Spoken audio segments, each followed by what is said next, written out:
It's week, I don't have enough fingers. It's week 12.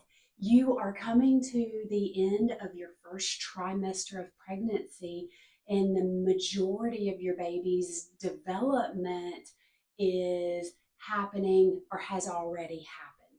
I'm Shannon. I'm a certified nurse midwife, and I've been taking care of women for greater than 2 decades. During this video, we're going to be talking about week 12 of your pregnancy, what's going on, how you should be feeling, what you can do, all those things to promote and grow a healthy baby.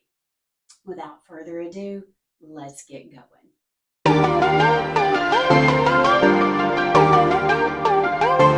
Congratulations, you have finished your third month of pregnancy.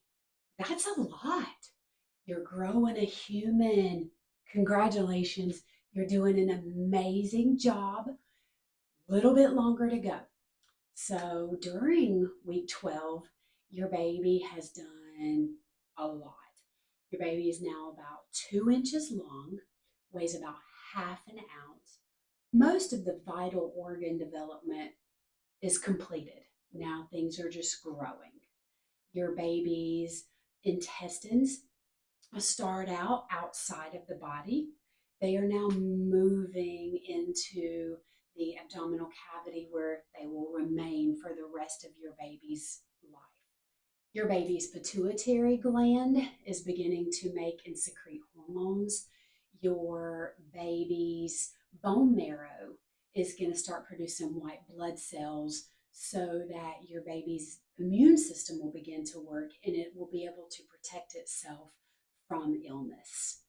So during this time, make sure you're continuing with your prenatal vitamins. Make sure that you're continuing to eat a well-balanced diet, that you're getting your exercise, monitoring blood pressure or blood sugar if need be. And what's going to be happening with your OB visits? Well, at this point, you're still once a month unless your OB provider or your midwife has you coming more frequently. You're going to be, every time you come to an OB visit, you're going to leave a urine dip to check for protein, to check for any signs of infection, extra sugar in your urine, things like that. We're going to begin to listen to your baby with a Doppler at every OB visit from here on out to make sure that your baby's doing okay, and make sure you'll get questions from your provider about, are you feeling movement? Are you eating well? Any nausea, vomiting, anything outside the normal? Now, at this point, most women with their nausea and vomiting, it is starting to get better, go away, or it's already gone. So, some women, it's no longer an issue. If you're one of those unlucky women, first of all, let me say I'm sorry, but make sure you keep your provider up to date with your vomiting. We're going to check your weight to make sure that you're not losing weight, that you're not gaining too much weight, and so we can kind of direct which route to go with that. So during this time, you may notice that your urge to urinate is actually decreasing a little bit. You may notice that your clothes are feeling a little tighter, that you've got a little pooch going on. Depending on if this is your, first pregnancy or more, the more pregnancies you have, women tend to show sooner. They tend to get that little pooch a little bit sooner. All of these variations are normal. You may notice that you're having dizzy spells.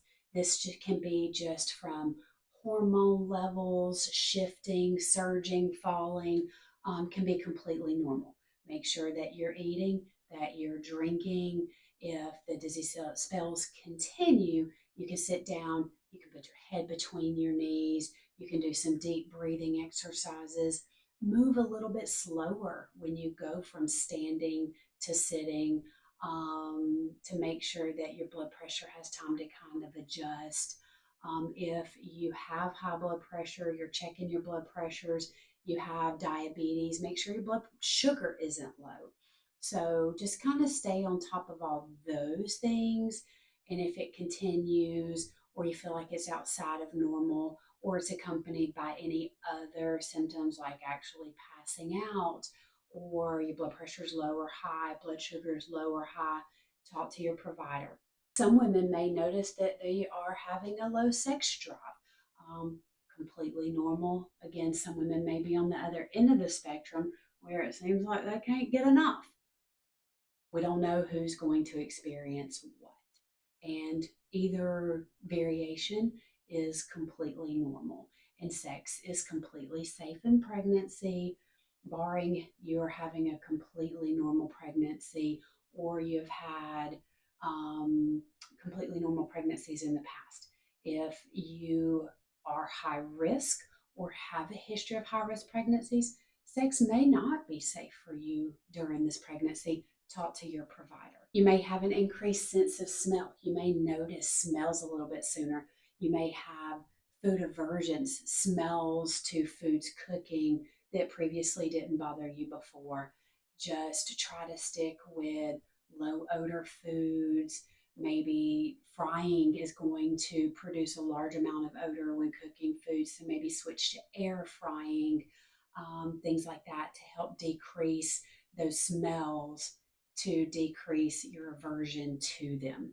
Produce extra saliva in their pregnancies, and you may be one of those women, unfortunately, you have a cup or you have a bottle that you're spitting into consistently.